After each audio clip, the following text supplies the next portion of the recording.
de Deus o que Ele prometeu. Essa é a fé que você tem. E muda essa situação. Você vai ver que você vai arrebentar. Se você não é dizimista, você vai para o inferno. Você não vai para o inferno, porque se você não fosse para o inferno, você não daria o dízimo. Você não dá o dízimo, porque você ainda não é salvo.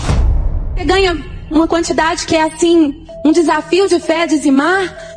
Você fica tentado a não tirar o dízimo, mas obedeça a palavra, porque se você tirar primeiro a parte que Deus te pede, você estará santificando todo o resto. Quando eu vejo alguém muito cheio de razão, eu digo, vai ver se o nome dele está lá no livro da igreja como dizimista. Não está, então não tem valor para mim. Pode ser ele quem for, para mim não vale uma prata furada. A tua salvação é vinculada com o dízimo? Você pode até não concordar com o que eu vou te mostrar aqui nesse vídeo, mas é a realidade. Manipularam a palavra de Deus para fazer comércio e, é claro, usam da tua fé para enriquecimento. Assista este vídeo até o final e deixe a tua opinião.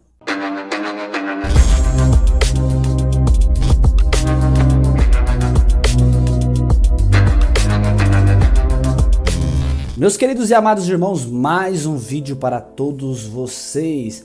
Meu nome é Felipe Câncio e que a paz e a graça de Deus esteja dentro do teu coração. Se você está chegando aqui agora neste canal, eu já te convido, nos ajude, inscreva-se nele e fique por dentro de todos os assuntos do mundo cristão. E é claro, ative o sininho das notificações e não esqueça de deixar o joinha para esse vídeo. Já deixe agora para você não esquecer posteriormente. O mundo evangélico está se expandindo graças às plataformas digitais. Atualmente, a prática de mercantilizar o evangelho se tornou extremamente problemática, superando em muito o tempo de Jesus, que expressou sua indignação. Na era moderna, não são apenas as mercadorias que são vendidas, mas a própria palavra divina também se tornou um comércio lucrativo. O evangelista Mateus nos conta na Bíblia que Jesus, ao entrar no templo, expulsou todos os que ali faziam comércio. No versículo 13, ele declara: minha casa será chamada casa de oração, mas vocês estão fazendo dela um covil de ladrões. Essa narrativa destaca a indignação do Senhor com a mercantilização da fé, a ponto de revirar as bancas dos vendedores e suas posses. Vamos imaginar então a reação de Jesus às práticas atuais. Pastores falsos não querem que você saiba, mas antes de irmos mais longe com este vídeo, eu já peço a você, compartilhe esse vídeo com seus amigos e deixe o joinha para alcançar o maior número de pessoas. O livro sagrado relata um evento em que Jesus alimentou uma grande multidão com apenas alguns peixes. Em contrastes, em uma igreja brasileira, o pastor adotou uma abordagem diferente, encorajando a multiplicação do dinheiro. Vamos analisar essa situação. Quem é que contou o dinheiro agora? O dinheiro aumentou. Agora, levante a mão. O que aconteceu? Eu tinha R$24 e apareceu R$10 a mais. Agora. Você, rapaz, tinha quanto? Eu tinha 120 e agora eu tenho 170. Eu tinha 150, apareceu R$30 a mais. Você tinha quanto? 150. E agora? Agora apareceu 30 a mais. 180? Sim. Aí você? Eu tinha 30, agora eu tô com 50. Aleluia. E ele? 100, apareceu 100. Apareceu 100. E seu nome? Tainá. O que aconteceu? Eu tinha R$9, agora eu tenho 50. Levante a mão e dá glória! O que aconteceu, pavó? Eu tinha R$100 na carteira. E agora apareceu R$500, tudo em R$50. Vem, propósito. Tudo bem, minha santa? Então, a gente tá no fim do mês, a gente não tem dinheiro, tá tudo, né? Ontem eu já tinha separado o dízimo, tava separado. E eu sonhei com uma voz falando assim: pega o dinheiro do dízimo, usa, depois você coloca de volta. Não fiz isso.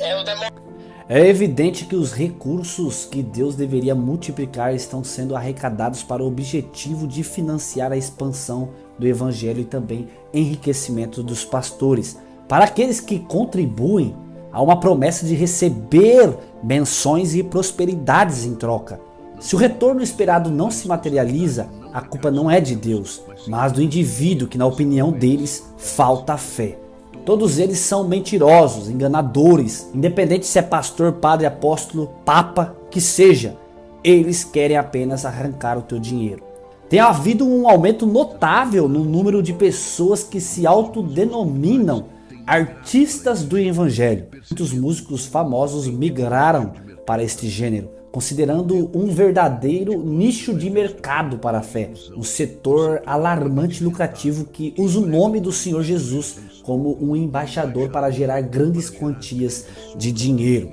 As raízes da palavra evangelho remontam ao termo grego euangelion, que se traduz em boas novas ou evangelho. A questão permanece: o significado original desta palavra ainda é respeitado hoje? Este fenômeno religioso lucrativo é construído em um conceito, o evangelho. A verdade é que muitos alimentam essa indústria próspera, com novos líderes espirituais surgindo anualmente. Outra fonte de receita em grande escala é a música, um dos principais motores financeiros deste meio. Gente, hoje é um dia muito especial, tô andando de jet ski aqui nas praias de Balneário Camboriú. Olha só, bora dar uma andada de jet, meu povo, vamos lá! O recente aumento dos chamados coaches cristãos ganhou impulso. O que se pode ver é que nesta parte conhecida como evangelho há múltiplas formas de renda, pois alguns pregadores já imersos neste mercado recebem até 15 mil reais por sermão, ou seja, por pregação. Como resultado, a opulência se tornou cada vez mais evidente devido a esse comércio de riqueza. Vivemos em uma era onde é comum ver líderes religiosos e artistas ostentando, exibindo carros, casas e até roupas luxuosas. Será que esse é o verdadeiro objetivo do Evangelho de Cristo? Uma pregação de um pastor deixou diversos pastores com raiva e indignados. Muitos não concordam com este pastor, mas no meu ponto de vista ele está 100% correto. Assista comigo e também deixe a tua opinião. Abre aí, Miguel. Malaquias, capítulo 1, versículo 1. Esta é a arma dos pastores. Quando na igreja se fala em Malaquias, as ovelhas já sabem, vamos ser tosqueadas. E os pastores dizem, mas está na Bíblia. E digo eu, nós não temos uma doutrina bíblica. A nossa doutrina não é bíblica. Se fosse bíblica, Malaquias serviria para mim, Levítico serviria para mim, porque Levítico é bíblico. Malaquias não é bíblico, mas não serve para mim. Então a nossa doutrina está nas epístolas de Paulo, de Romanos a Hebreus, que são a revelação da graça de Deus para a igreja gentílica que vive o novo pacto. Então preste atenção, Malaquias capítulo 1, versículo 1. Peso da palavra do Senhor contra a igreja no Brasil, contra a igreja, contra os gentios. Então leia. Peso da palavra do Senhor contra Israel por intermédio de... Então, o livro de Malaquias, que está inserida na lei de Moisés, não se aplica ao povo gentílico. É uma sentença contra o povo de Israel. Quem é de Israel, diga baixinho, aleluia. Então essa carta não se aplica a você. Eu tenho dito como exemplo, se eu escrevo uma carta para minha esposa e digo, minha querida esposa, eu te amo. Esta carta cai no chão e se perde. Você pega. Se aplica a você? Eu estou falando com você? Não. Mas você pode usar e falar, nossa, como que ele tratava muito bem, olha, ele ama. Mas ele não está falando comigo. O conteúdo não se aplica a mim. Porque eu não estou dizendo que amo você. Eu estou dizendo que amo a minha esposa. Esta carta se aplica a ela. Malaquias não se aplica a você. Malaquias não está falando contra você. O profeta não está sendo usado para mim nos dias de hoje. Para os dias de hoje, quem fala comigo é o Espírito Santo, que é o Senhor, que é Deus, que é um só, por intermédio das epístolas de Paulo, para os gentios, que somos nós. Então, o que é que os pastores fazem? Pegam Malaquias 3, versículo 8, 9 e 10 e aplicam na igreja dizendo: vocês estão roubando o Senhor. Vocês não estão dando o dízimo do Senhor. E eu vou amaldiçoar vocês. Mas esta sentença não é contra a igreja gentílica, porque nós não estamos mais debaixo de maldição. Ele nos libertou da lei, ele nos trouxe agora para a sua graça.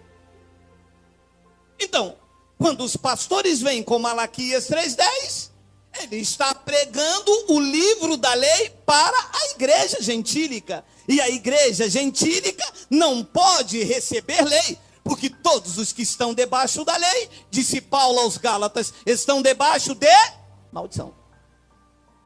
Então, no capítulo 3, vê se tem aí, Miguel, no versículo 8, está aí o que eles aplicam na igreja.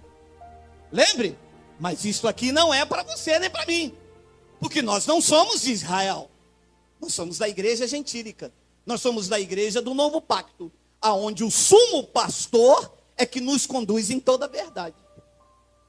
Então olha o que ele diz, Malaquias 3:8, roubará o homem a Deus?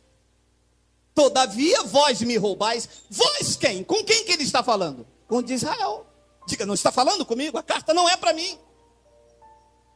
Vós me roubais. E eles disseram, em que te roubamos? E disse Deus, nos dízimos e nas ofertas.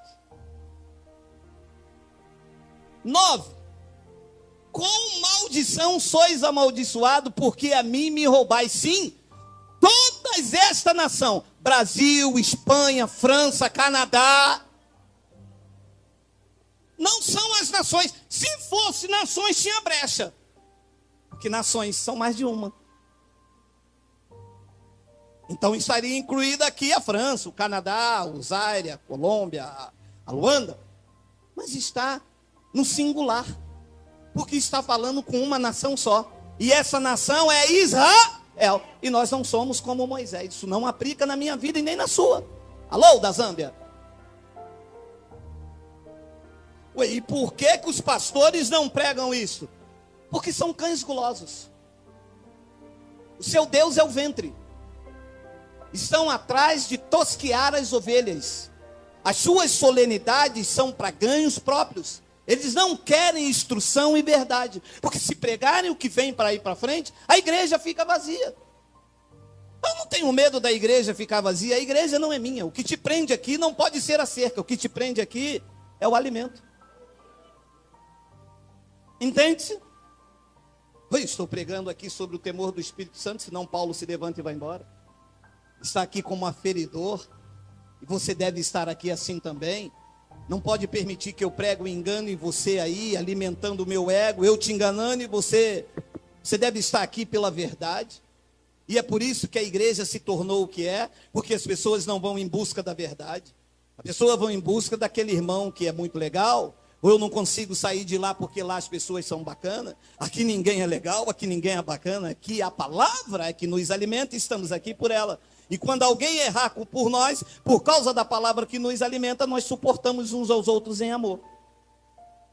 Então olha, com maldição sois amaldiçoado, porque a mim me roubais sim toda esta nação. A nação de Israel, a carta é para eles, Deus está falando com eles. Esta carta não pode ser aplicada na minha vida. Então olha o que ele diz no versículo 10. Trazei todos os dízimos à casa do tesouro. Você disse que ia me suportar, deixa eu te investir. A casa do tesouro era o templo lá em Jerusalém, aonde os levitas administravam lá dentro. O dízimo era alimento, dízimo não era dinheiro. Dízimo era a 10ª parte da plantação dos judeus, que eles deveriam levar anualmente. Não era todos os cultos, anualmente eles tinham que pegar 10% da sua plantação e levar à casa do tesouro que ficava em Jerusalém, para sustentar os levitas que não tinham herança e não podiam trabalhar, porque eles ficavam dentro do templo em Jerusalém. Lá era a casa do tesouro. Neste novo pacto, Paulo disse que a casa do tesouro somos nós, vaso de barro, mas com um grande tesouro dentro de nós. Por que Paulo disse isso? Porque quando muda o sacerdócio, tem que mudar a lei. Mudaram os pactos, mudaram-se a aliança, o templo não é mais em Jerusalém, e o templo agora sois vós, o templo do Espírito Santo. Diga, Abba, Pai. Trazei todos os dízimos à casa do tesouro, para que haja mantimento na minha casa, e depois fazei prova de mim nisto, diz o Senhor dos Exércitos. Se eu não vos abrir a janela do céu, e não derramar sobre vós uma bênção tal, até que não haja lugar suficiente para recolher. O que estava acontecendo aqui? Como eles estavam em desobediência, não levando para os sacerdotes, e os sacerdotes, em consequência, em desobediência a Deus, Deus cerrou a janela dos céus. Era um pacto de dente por dente, olho por olho. Deus agia segundo as obras dos homens. Hoje é em graça, Deus não age segundo as minhas obras. Deus age segundo a sua graça e a sua misericórdia. Porque o favor agora é imerecido. Então Deus cerrou a janela dos céus. Como não chovia, eles não plantavam e não colhiam. De uma outra feita, continuou-se a desobediência. O que ficou? Deus enviou um gafanhoto chamado devorador. O que os pastores fizeram? O que eles, lindo de morrer, pior que os políticos aí, transformaram o devorador no diabo. É porque o diabo vai na tua casa. Meu amor, você acha que eu vou sair um domingo para vir num lugar, ouvir falar da palavra, e o cara dizer que o diabo vai na minha casa? Já não basta os diabos lá em Brasília, meu amado. Ainda vai entrar um outro para comer o que é meu. Meu amado, para comer o que é meu já basta a minha fome. Mas são ameaças. Porque quando eles não pegam na ameaça, ele pega no medo. E as pessoas saem com medo. Ai meu Deus, está vendo o que aconteceu? Está vendo? Foi por isso que você não deu o dízimo. Menina, eu sou dizimista fiel da casa de papai. Dízimos eram alimentos. E que o povo tinha que dar anualmente. Pastor, mas por que o senhor prega isso? Porque essa é a verdade. E por que os pastores não pregam isso? Eles querem enriquecer. É melhor ser pastor do que ser mecânico. O cara abre uma igreja, chama o povo, ameaça, manda você dar 10% do teu salário. Se acontecer alguma coisa, é porque o pastor é cheio de unção. Se não acontecer nada, você teve fé. Não teve fé. Manda abrir a Bíblia e pregar o Evangelho. Nós vamos dar até. Eu, meu amado, eu dou até. Eu dou minha vida, dou meu carro, dou tudo. Mas se pregar a verdade. Se eu for apacentado com a verdade, eu dou tudo por gratidão. Porque nada melhor do que você andar na verdade. Pastor, mas se isto aqui é no Novo Testamento, me perguntam os teólogos. Então, o que Jesus mandou dar no Novo Testamento, lá em Mateus 23, hein? Vamos ler. Vamos. Mateus 23, 23. Coloca aí. Vai. Jesus falando com escribas e com fariseus. Preste atenção, você que tem mente iluminada. Jesus está falando com a igreja e com os irmãos. Quem eram os escribas e os fariseus? Os que viviam em Israel, os que viviam sobre a lei e os que seguiam a lei de Moisés. Então, eles tinham que dar dízimos. Então, Jesus disse: ai de vós, escribas e fariseus hipócritas, porque dizimais notas de 50 reais, nota de 100, anel de ouro, de brilhante e de diamante. Qual era o dízimo que os escribas e fariseus davam? Diga lá, olha lá. Hortelã, endro e cominho, porque isso era o dízimo. Você vê as ovelhas levando. Quem que é isso aí? Saco de milho. Para quem? Vou levar meu dízimo para a igreja. Você vê? Que dízimo? Não era dinheiro. Dízimo era alimento. Então ele diz: vocês dizimam a hortelã, o endro e o cominho, e desprezais o mais importante da lei. Ah, dízimo era da lei. Ah, e vocês estão desprezando o mais importante da lei: o juízo, a misericórdia, a fé. Deveis, porém, fazer essas coisas, dar o dízimo do endro, e não omitir aquela. Ah, tá vendo? Jesus mandou no Novo Testamento os fariseus dar o dízimo. Olha, eu vou te poupar, mas deixe de explicar. Mateus não é Novo Testamento. Ah, não, espera aí. Ah, não, entrei no lugar errado, tá vendo? Você não prega a verdade. Mateus, Marcos, Lucas e João não é Novo Testamento. São livros históricos que tratam da biografia do nascimento de Jesus nos dias de sua carne. Porque olha o que explica o escritor dos Hebreus. Coloca lá, Miguel. Porque onde há testamento, é necessário que intervenha a morte do testador. Para aí. É verdade. Nunca tinha me mostrado isso. Ora, para ser testamento, tem que acontecer a morte do testador. E se o testador está vivo, então não é testamento. Recebe?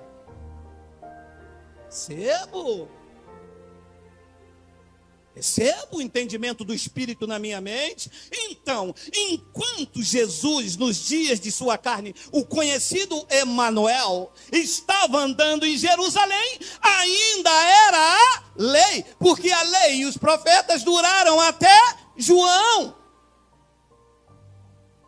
Então ele estava andando ali, mas ele estava sobre a lei. Jesus nasceu sobre a lei, e nos dias de sua carne tinha que se aplicar a lei.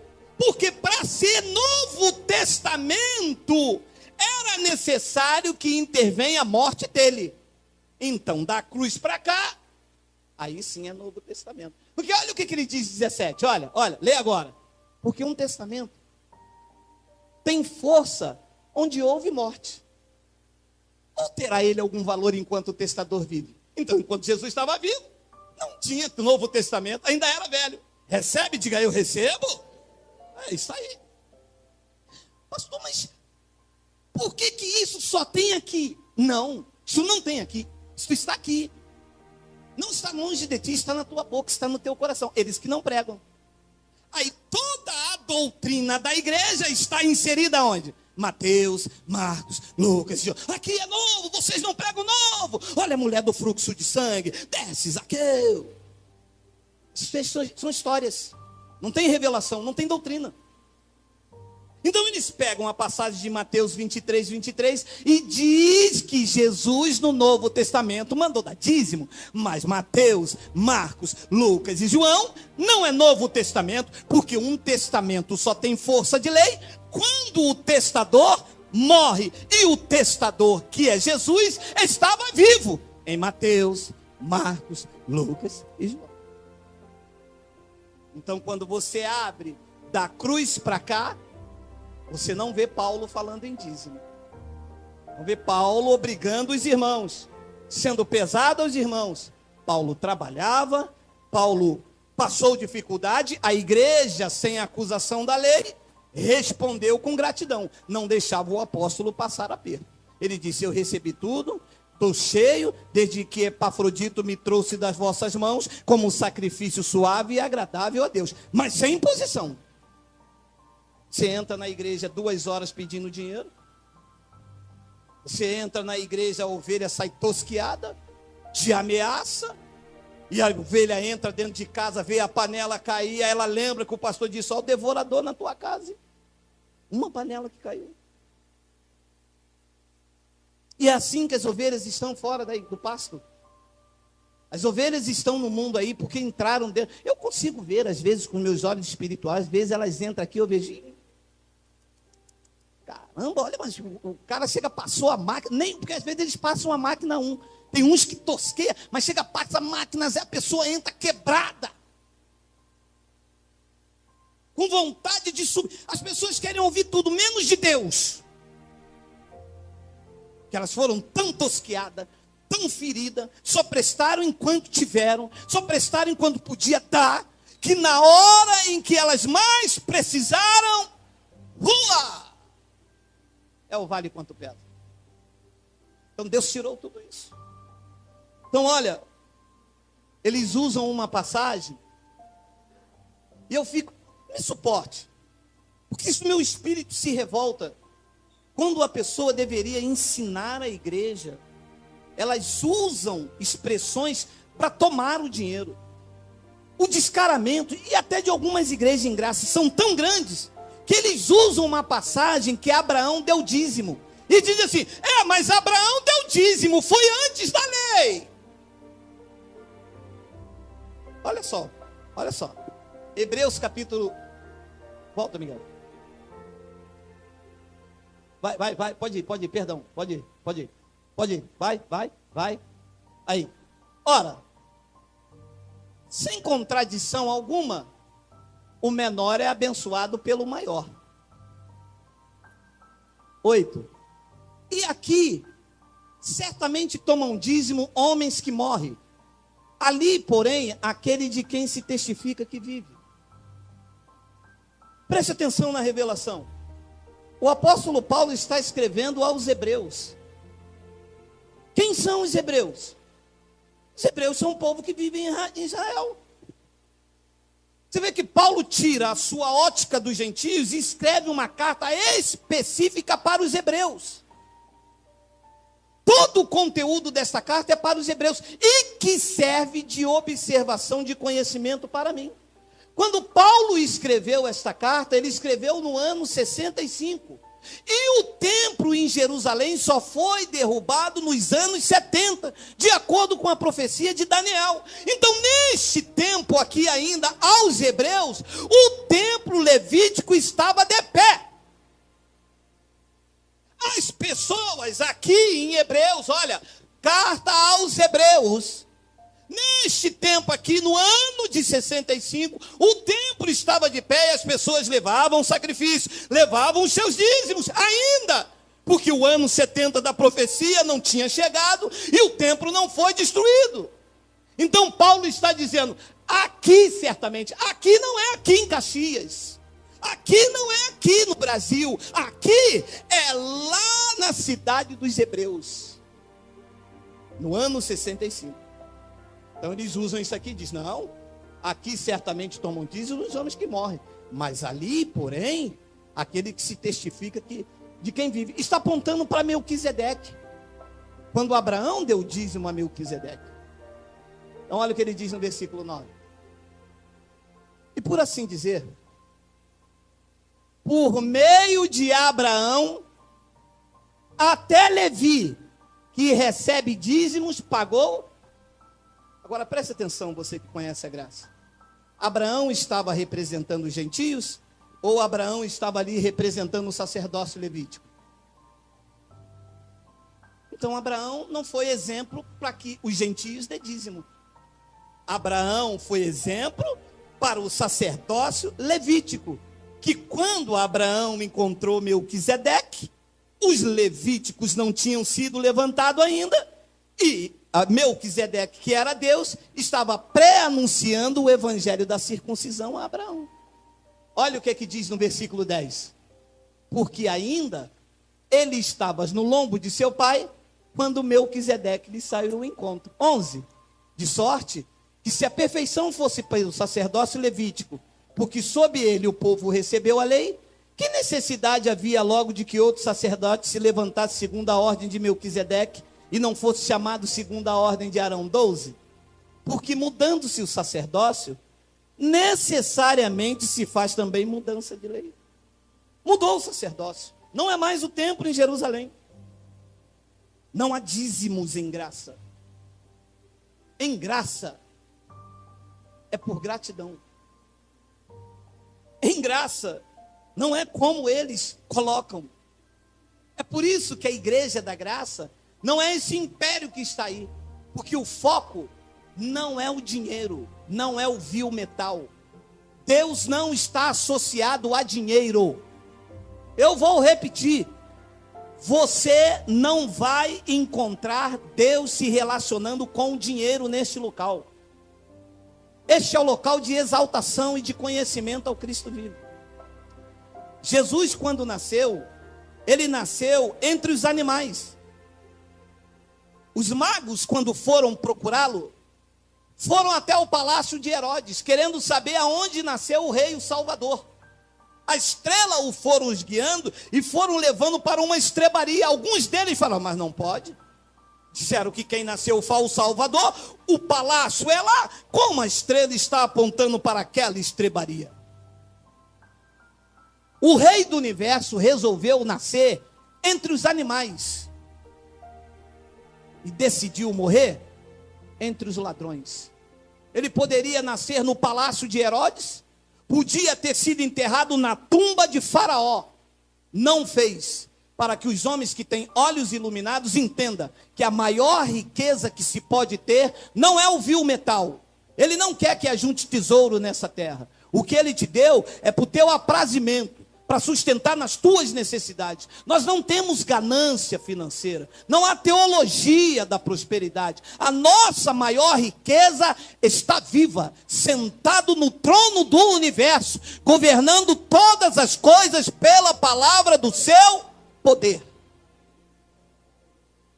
Em graça não há esta manobra, esta sede, esse engano. Olha aí, o Golias vai cair. Olha esse envelope. Tem até um aqui de outro ministério. Olha aqui esse envelope. Toma aí. Não é isto. Não é isto. O propósito não é este.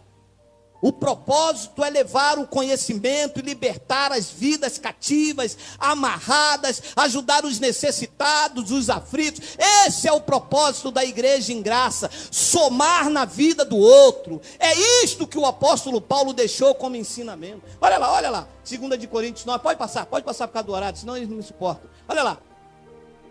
Agora sim, segunda epístola de Paulo aos Coríntios, a igreja gentílica. E digo isto, que o que semeia pouco, pouco também ceifará. E o que semeia em abundância ceifará. 7. Olha, se eles vão pregar isso. Se o pastor vai abrir isso dentro da igreja. O pastor quer abrir a igreja para ele não trabalhar mais e depois vir aqui quando alguém perguntar, e o pastor faz o quê? Eu vivo da obra. Sou vivo da obra, mas cadê tua colher de pedreiro? Cadê tua enxada? Cadê tua marreta? Não, meu, vivo da obra de papai. Da obra de papai é mole, meu irmão, com o suor das ovelhas, né?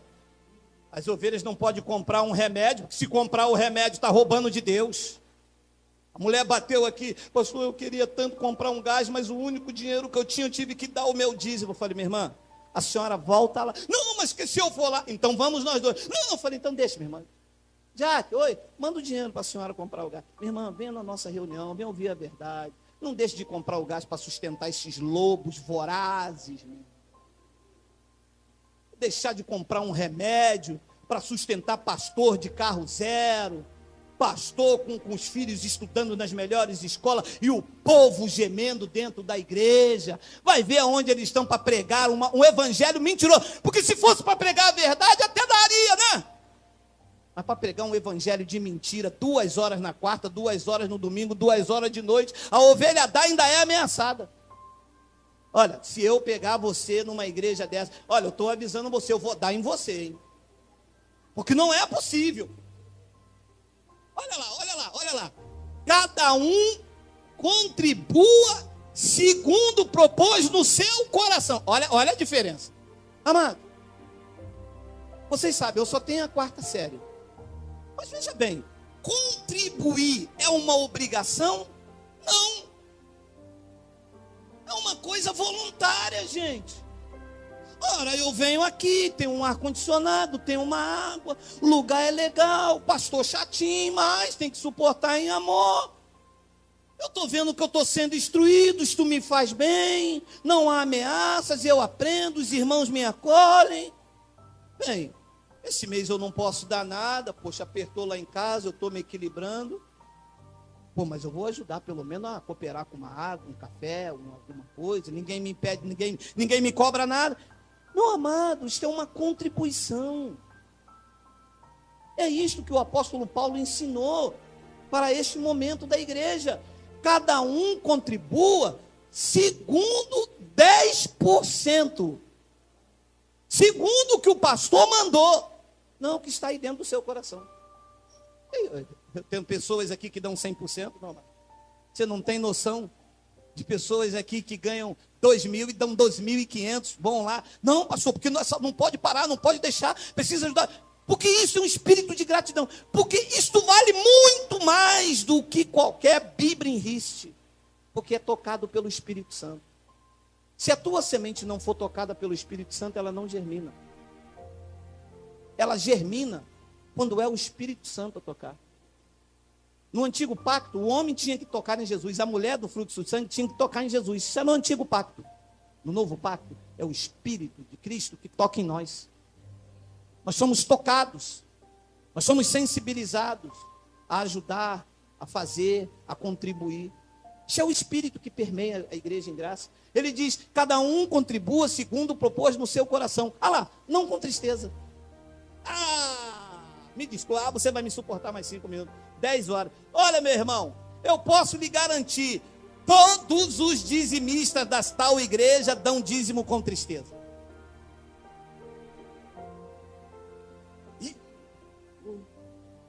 Caramba, recebi um dinheiro aí, 3.000 reais. Eu vou ter que tirar 300 reais. Fazer o quê, né? Está na Bíblia, né? É a palavra do Senhor. É a palavra do Senhor. É a palavra do Senhor. Cara, puxa. Não é a palavra do Senhor. É a palavra do Senhor para os de Israel. Para nós, os da graça, é esta. Cada um contribua segundo propôs no seu coração, não com tristeza ou por necessidade. Por que é que Paulo estava fazendo isso? Porque Paulo, como saiu da lei, sabia que as pessoas debaixo do espírito do dízimo, ou dão dízimo ou com tristeza, ou por necessidade. É ou não é você que veio de lá? Hein, pessoal? Você veio de lá, você dava pela necessidade da janela dos céus abrir. E não abria nunca. Só abria para quem estava aqui atrás. Para quem estava aqui atrás, abria janela, abria porta, abria telhado, abria casa, abria o mar vermelho. Mas os daí, nunca. Porque era um espírito de barganha que eles colocavam em nós, entendeu? Se eu der, Deus me abençoa. Se eu não der, Deus não vai me abençoar. A graça veio e tirou isso e disse, não, você já é um abençoado com todas as sortes de bênçãos. Entendeu, abençoado? Não existe esse espírito de barganha, ou dá por tristeza ou por necessidade.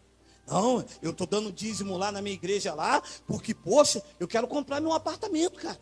Eu quero comprar meu apartamento. Meu amado, se você não trabalhar, você não compra nem bala. É que quando você trabalha, Deus abençoa o fruto do seu trabalho. Ele já abençoou. E você começa a prosperar com dignidade. Isso é de glória em glória. Então ele diz, não com tristeza ou por necessidade. Olha lá que lindo, olha lá, olha lá. Não, volta, é a verdade. Não corre não. Porque Deus ama ao que dá com... E a gente não dava com alegria. Eu nunca dei com alegria. Minha mulher uma vez reclamou. Caramba, me lembro até hoje. R$480 há 10 anos atrás. Meu irmão, era como 5 mil. Nós tínhamos que pagar uma conta, aquele dinheiro ainda ia faltar. Fervoroso, né, meu irmão? Camisa até aqui. Eu não podia usar de bermuda. E aquela coisa toda. Varão de Deus. Peguei o dinheiro tremendo na mão e disse, mulher, vamos acreditar, Deus vai fazer. Deus nunca fez, porque Deus não quer esse espírito de barganha com ele. Deus não negocia a sua glória. Deus não quer esse negócio de Deus só vai me dar se eu der, não. Tudo é dele. Meu amado, o ar que você respira, a sua vida, a sua casa, o seu carro, tudo é dele. 100% é dele, meu amado. Deus não precisa do teu dinheiro, meu amado. Deus é rico. Quem precisa do dinheiro somos nós. Você vê se Deus vai ficar feliz você pegando metade do teu pagamento, dando para ele. Você acredita nisso? Se Deus precisa do teu dinheiro, quem precisa do teu dinheiro é alguém que entrou aqui que ainda não fez uma alimentação. Quem precisa do teu dinheiro é alguém que está aqui que precisa de comprar um remédio. E como isto aqui é um lugar cristão de Deus, um semeia, outro doa, outro faz. E no final tem que ter alguém sensibilizado por Deus a contribuir. Porque este é o chamado. Olha lá o que diz o 8. Olha o 8. E Deus é poderoso para fazer em vós abundar toda graça, a fim de que, tendo sempre em tudo, em toda suficiência, abundeis em toda obra. Olha. 9. Conforme está escrito, espalhou e deu aos pobres, a sua justiça permanece para... As ovelhas dão, o pastor pega, bota no bolso. A ovelha precisa de um remédio, o pastor diz, a irmã tem pouca fé, precisa orar. O Evangelho da Graça diz, não, senhor. Semearam, você aqui espalha e dê aos pobres. E a justiça de Deus na sua vida permanecerá para sempre. Eu não ando com medo do Temer. Eu não ando com medo de JBS ou da BRF de carne estragada. Há uma justiça de Deus sobre a minha vida. Deus vai me conduzindo em triunfo. De uma boa carne ali em promoção, procuro o dinheiro, não tem. Caramba! A carne estava estragada. Deus dá livramento sem você saber, Meu amado, quando você é conduzido em triunfo, todas as coisas cooperam para o teu bem. Nós acreditamos nisto. Nós não estamos aqui com intuito gananciosos, visando o teu bolso. Nós estamos aqui te ensinando para que você saia desse espírito de meretrício, de vendilhagem, dessas barganhas que se tornou a igreja evangélica.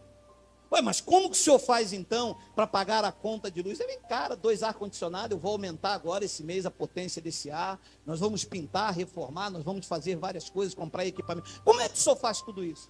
Pelo Espírito. Se vim 100, eu espalho os 100. A justiça de Deus permanece.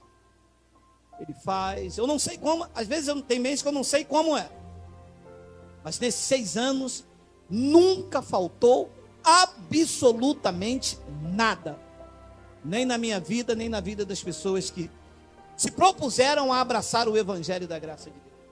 Não há ameaça, não há dedo em riste, não há nome, porque nas igrejas bota assim, quem não deu dízimo, bota o nome, e você não toca mais. Não há nada disso, amado. É por gratidão a Deus, é com alegria. Ele disse, tu espalhou, tu deu aos pobres. Olha, se está escrito, eu creio. Você crê? Você crê? Diga, Abba, Pai. Se está escrito, eu creio. Ele disse, espalhou, deu aos pobres, a sua justiça permanece para sempre. As pessoas estão desesperadas. Eu não estou. Ele me predestinou. Todos os dias da minha vida foram escritos e determinados quando nenhum deles havia ainda.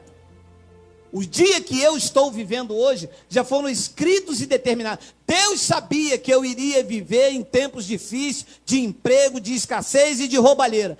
Deus sabia, me colocou aqui, Ele tem um controle absoluto. E qual é a minha participação nisso? Ser obediente. Sou um semeador, não há imposição, ninguém manda em mim, não há nomes aqui escritos para quanto eu tenho a dar. Eu vou semear. Está aqui a minha semente, eu vou semear. O que eu achei que eu posso. É pouco aos olhos de alguns? Pode ser. Aos olhos dos outros pode ser muito? Pode ser também. Aos meus olhos é o que eu posso fazer. E é a forma que Deus recebe. Porque eu estou fazendo com alegria. Não estou dando por necessidade, em Deus me dá algo. Ah, deixa de dizer, me desculpe. Você não entrou aqui, você não veio atrás de bênção, porque você já é um abençoado. Você não veio atrás de prosperidade, porque você já é próspero. Você não veio atrás de milagre, porque o milagre te acompanhou. Você não veio atrás de cura, porque tu já és curado. Você veio para agradecer. Você veio reconhecendo que sem Deus nós não podemos nada. Amados, nós cristãos devemos estudar e buscar entendimento nas escrituras sagradas. Quando descobrimos a verdade, nos tornamos inabaláveis e nenhum desses falsos líderes pode nos tirar proveito. O que nós recebemos de graça de Cristo, nós devemos passar de graça e não usar os púlpitos, as igrejas para extorquir e ganhar dinheiro. Mas se você insiste em aderir à lei do dízimo, você age com hipocrisia, assim como os fariseus, como eu já disse, pois você deve não apenas aderir ao que é conveniente, mas à lei em sua totalidade. No Novo Testamento, após a ressurreição de Jesus, não há nenhum mandamento para os cristãos darem dízimo. De acordo com 2 Coríntios 9:7, cada um deve contribuir conforme determinou em seu coração, não com tristeza ou obrigação, pois Deus ama quem dá com alegria. Em outras palavras, o Senhor nos pede para contribuir sinceramente, demonstrando gratidão e amor, uma oferta voluntária, sabendo que os lugares de reunião têm suas despesas. Em Tessalonicenses, Paulo nos instrui a não exigir nenhum tipo de contribuição financeira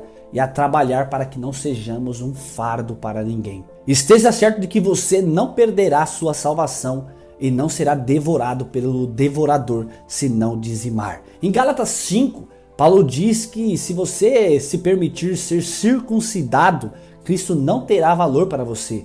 Aqueles que buscam ser justificados pela lei estão separados de Cristo. Caíram da graça, mas nós, pelo Espírito, aguardamos a justiça que vem pela fé, pois em Cristo Jesus nem a circuncisão, nem a incircuncisão tem valor, mas a fé que atua pelo amor,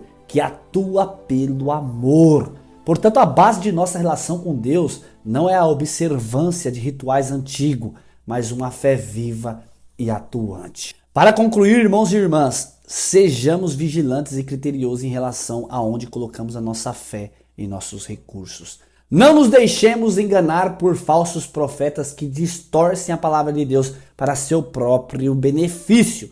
Busquemos conhecimento e discernimento nas escrituras e, acima de tudo, pratiquemos a verdadeira fé através de atos de amor e justiça.